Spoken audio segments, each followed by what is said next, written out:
Salut, c'est François, bienvenue dans cette nouvelle émission Coup de gueule. Alors j'ai pas du tout préparé une émission, ça va être complètement décousu, mais on va parler de choses importantes. Alors juste avant, évidemment, on va parler crypto, un programme, et le marché est très plaisant pour ceux qui veulent se positionner encore. C'est encore, je le rappelle, hein, pour ceux qui arrivent sur cette émission, avec un titre très putaclic, certes, et qui peut-être me découvre bonjour à toi. Et, tu peux te former, tu peux rentrer sur le marché crypto, quel que soit ton profil, même si tu as très peu de capital, je le répète, je le dis, mais plus on fait rentrer de gens sur l'écosystème français, sur l'écosystème crypto, sur le marché crypto, mieux c'est, mieux on est ensemble, c'est une communauté, c'est top et on fait grossir les choses et c'est gagnant-gagnant. Donc tu as une émission que j'ai postée il y a quelques jours qui dure 3 quarts d'heure, qui était plus longue que prévu, où on aborde 13 questions qui reviennent le plus souvent. J'en reçois, j'ai dû en recevoir, j'en sais pas, mais littéralement des milliers. Ça, c'est en plusieurs années, j'ai reçu des milliers de questions sur les cryptos. C'est les 13 questions qui reviennent le plus souvent. Je pensais que ça allait être plus court cette émission, mais si t'es vraiment ultra débutant, on commence cette émission à la première seconde. Si tu es plus intermédiaire avancé, comme je l'ai dit, je pensais pas aller aussi en profondeur, donc tu peux commencer l'émission vers la moitié, voilà, vers 20-25 minutes, et là tu auras les questions les plus détaillées, les plus pertinentes, pour avoir mon point de vue, pour avoir de la vision sur des stratégies, sur des erreurs à ne pas commettre, sur qu'est-ce qui s'est passé, qui se repassera, sur des prévisions, sur des visions, enfin bref, c'était l'intro qui était important de rappeler par rapport à cette émission qui a bien marché et qui me fait plaisir parce que c'est toujours bien de le rappeler. Il y a eu une phase où j'avais fait énormément d'émissions crypto qui se sont suivies, puis ce qui s'est passé en 2019, en 2020 sur l'économie, donc j'ai parlé plus de placements alternatifs, d'investissement.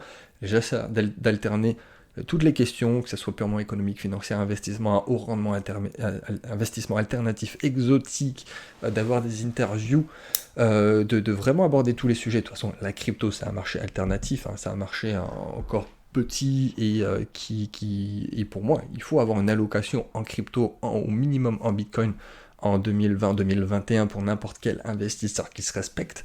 Donc, c'est normal, et on va revenir sur euh, le sujet que je voulais aborder de base. Hein. L'émission va être courte, plus courte que la précédente de 45 minutes, mais sur ce coup de gueule où effectivement j'ai abordé dans l'émission précédente fameuse erreur qui revenait souvent chez les gens, ou la stratégie qu'il fallait avoir, et maintenant j'ai du recul, parce que j'étais une des toutes premières personnes à parler des cryptos sur le YouTube Game français, euh, même si au final je suis pas un youtubeur et j'ai jamais essayé de scaler ma chaîne YouTube, hein, c'est d'autres choses que je scale et qui c'est plus important de scaler autre chose que d'essayer d'avoir un nombre d'abonnés, un nombre de vues sur sa chaîne YouTube.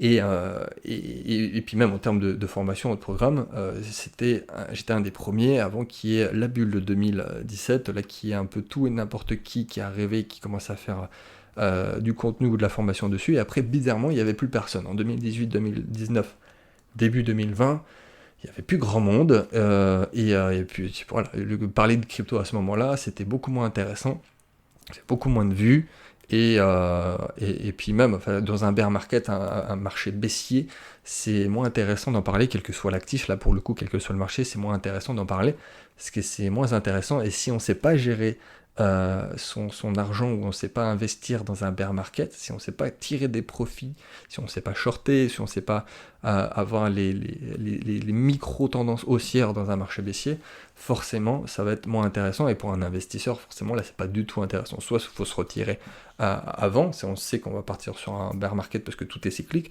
soit investir en attendant parce qu'on sait que ça va repartir sur un cycle haussier, et quand on a le signal de ok on est passé sur un cycle haussier, j'en ai parlé dans l'autre émission, là à ce moment on se positionne et on surfe sur les vagues, on surfe sur la vague haussière, à ce moment-là on rentre sur le marché. Comme on rentre, il y a tellement d'opportunités, hein, de marchés différents, de marchés même purement financiers, mais même ailleurs, hein. On ne parle pas de finance, on va parler d'économie réelle, de placement alternatif, des choses que je peux faire également sur d'autres services, d'autres offres. Mais on ne va pas rester bêtement sur un marché qui est baissier juste par le principe qu'il est baissier. Après, si c'est de l'investissement pur, du holding, là évidemment c'est pertinent. La seule stratégie qui marche, c'est celle qui est faite pour toi, qui est claire, qui est définie auparavant, et sur laquelle tu ne changes pas de chemin, je le répète, et je le répéterai toujours. Donc le fameux coup de gueule, c'était sur les 2 points que j'ai abordés. Alors, c'était, si je dis pas de bêtises, j'avais commencé par l'erreur, non c'était, bon c'est pas grave, l'erreur que j'avais mentionnée sur le fait que les gens, ils vont chercher dans la crypto, ceux qui vont rentrer, on va essayer de faire ça, ceux qui vont rentrer, qui sont rentrés en 2017, et qui vont rentrer là en 2021, c'est ceux qui cherchent un schéma de get rich quick, de devenir riche très rapidement, de j'ai loupé le Bitcoin, je louperai pas celui-là, c'est quoi le prochain Bitcoin, c'est quoi la prochaine crypto prometteuse, voilà, c'était une des questions qu'on m'avait posées, et je veux faire en 6 mois, en 12 mois, je veux faire x100, même si le x100 va arriver dans tous les cas pour certaines cryptos, hein, pour des small caps, pour des petites capitalisations, mais c'était un point que j'ai abordé et que je voudrais développer, et ce qui est vrai, hein, globalement c'est ça, même si le marché est très condensé par rapport à la bourse, où il faut beaucoup plus de temps, il faut des années pour, même si le temps est beaucoup plus important que le capital sur les marchés financiers, sur la bourse ça a commencé, mais là c'est beaucoup plus rapide, c'est beaucoup plus volatile, c'est beaucoup plus rentable rapidement. Il y a des gens qui arrivent quand même à mal se positionner, à mal comprendre les conseils, c'est surtout ça mon coup de gueule, et de mal comprendre les conseils, et qui vont réussir à perdre de l'argent là où quelqu'un va en gagner sur le même conseil. C'est juste hallucinant. C'est juste hallucinant, et soit parce que la personne n'est pas patiente, soit parce que la personne a un mauvais mindset, a un état d'esprit en carton.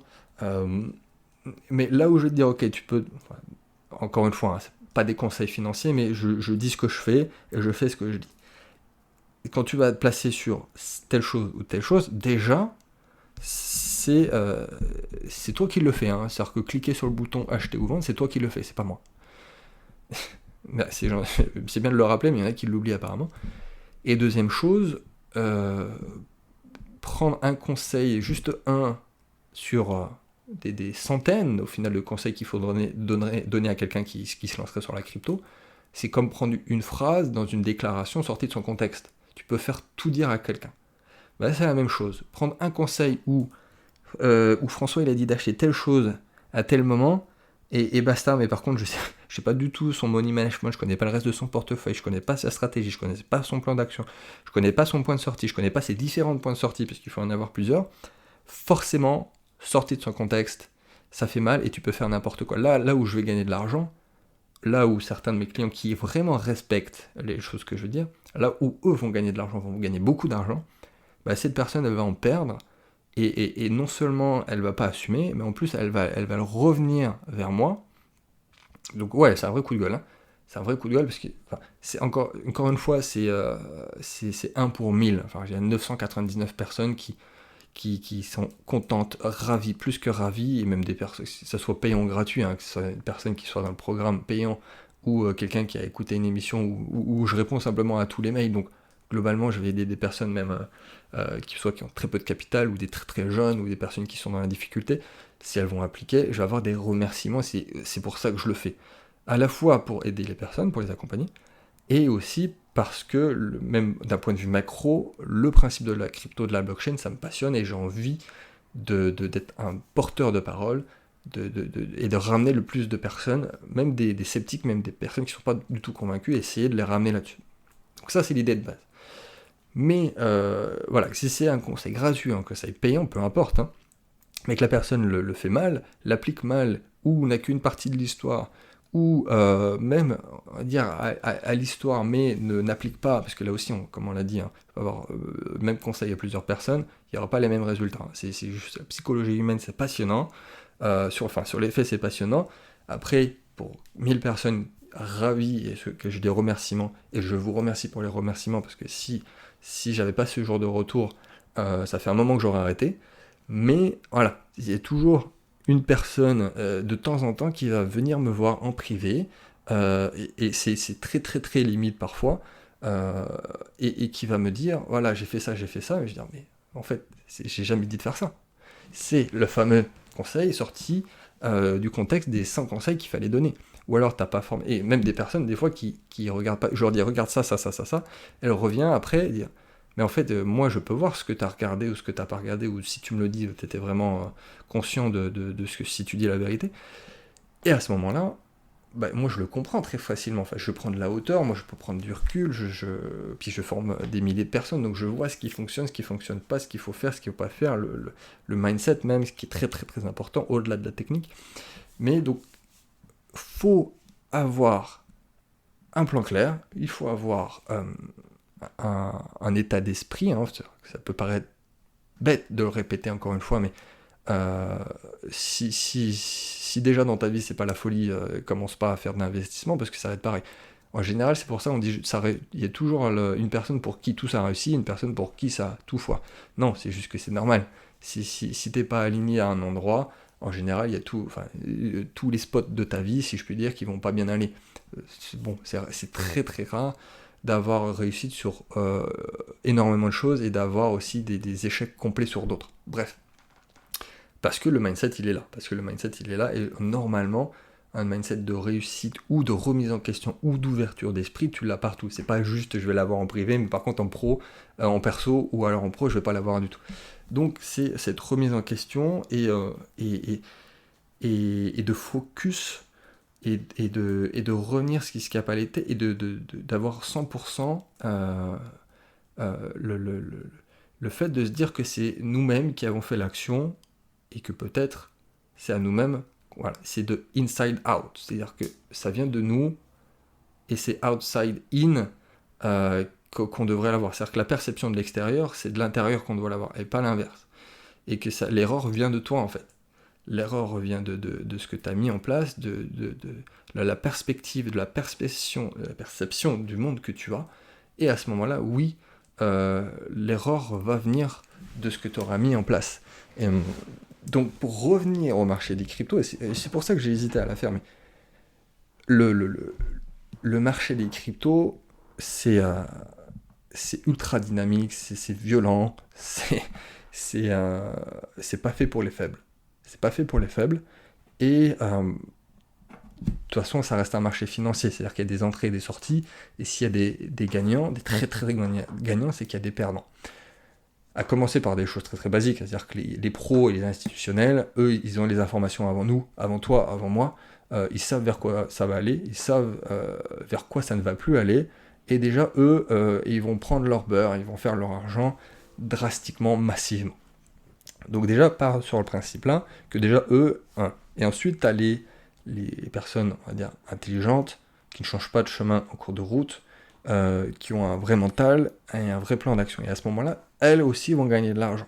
Même si, comme on l'a dit, c'est un marché qui va très vite, très fort, très volatile, ce qui est génial à la fois pour l'investisseur plus long terme qui fait rien parce que ça va venir rapidement, et aussi par le trader parce que voilà, c'est-à-dire que ça aille dans un sens ou d'un autre, tu peux gagner de l'argent.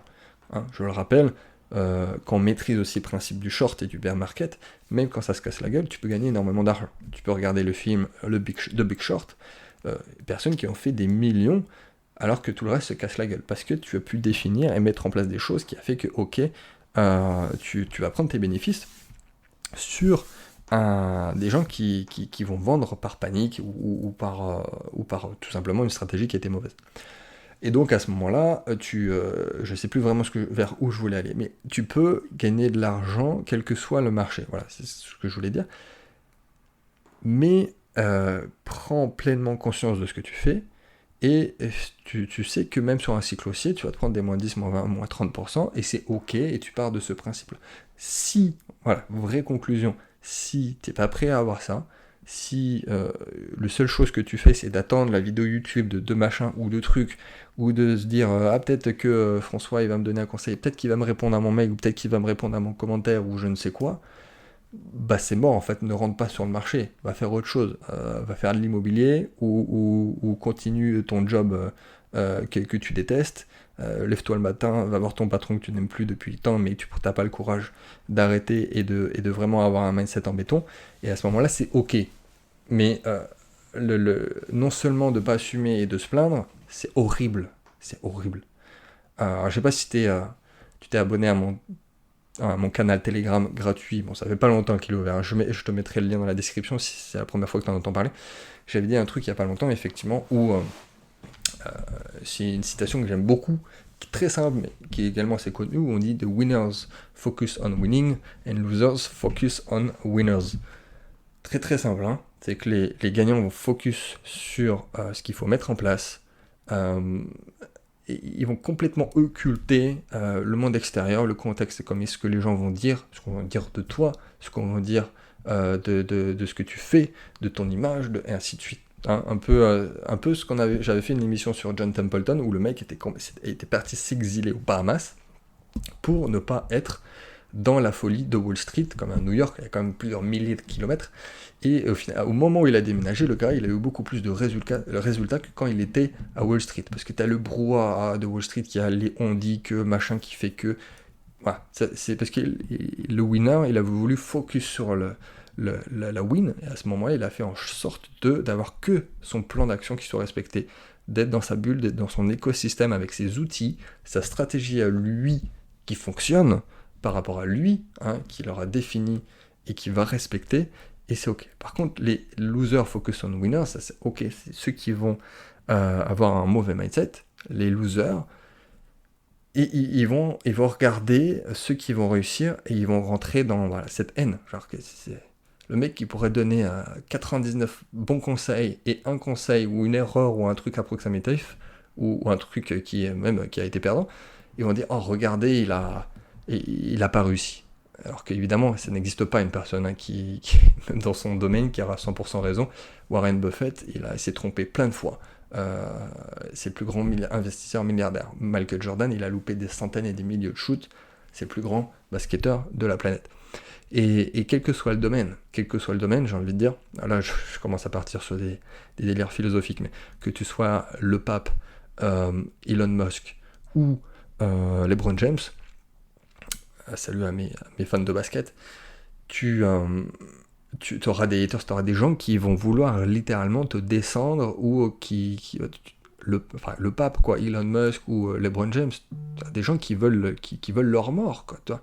Donc quel que soit ce que tu fais, quelle que soit ta réussite, le shoot loupé, ou la phrase avec un mot de travers, ou la chose qui va pas dans l'entrepreneuriat, ou la toute petite erreur, il y en a qui vont le pointer du doigt. Voilà, ça c'est les losers qui focus sur les winners, quoi. Ça va pas, non, fais pas ça. Donc quelle que soit ta thématique, prends pleinement conscience de ce que tu fais, prends pleinement la responsabilité de tes actes, et va réécouter la première émission que j'ai enregistrée sur la crypto, surtout si tu es novice. Mais tout ça pour dire que il faut te former bien, pas à moitié, sinon ça va pas aller. Et même, on apprend par ses erreurs. D'ailleurs, il y avait une question que j'avais eue, c'est quelle est ta plus grosse erreur sur le marché crypto qui t'aura apporté énormément? Et ce qui est une excellente question, et ce qui est vrai, c'est que les experts apprennent de leurs erreurs. Et c'est pour ça que normalement, il faut quand même plusieurs années avant de se dire qu'on maîtrise un sujet, ou alors même si on travaille 10 heures par jour, je sais pas, à faire du piano, c'est forcément au bout de quelques années, tu vas devenir un virtuose. Mais c'est la théorie des 10 000 heures. Et ok, à ce moment-là, tu vas apprendre de tes erreurs, tu vas apprendre de ce qui a pas fonctionné pour établir enfin une stratégie qui va fonctionner. Tu vois, c'est pas une erreur, c'est pas bien, ça c'est très franco-français, hein, mais qui va revenir vers toi, t'as fait une erreur, bah dis donc, c'est pas bien, oulala, tu t'es trompé à l'interrogation, t'es un mauvais élève. Non, c'est pas du tout ça. Par contre, les gens qui vont te le dire, eux, ils font rien, soit c'est juste de la jalousie pure et dure. Donc, focus sur ton plan d'action, fais-toi aider, applique, ne change pas de chemin en cours de route, fais des erreurs, pas trop, sois pas trop gourmand, ne sois pas trop conservateur sur le marché des cryptos, et on se dit à très vite pour une prochaine émission.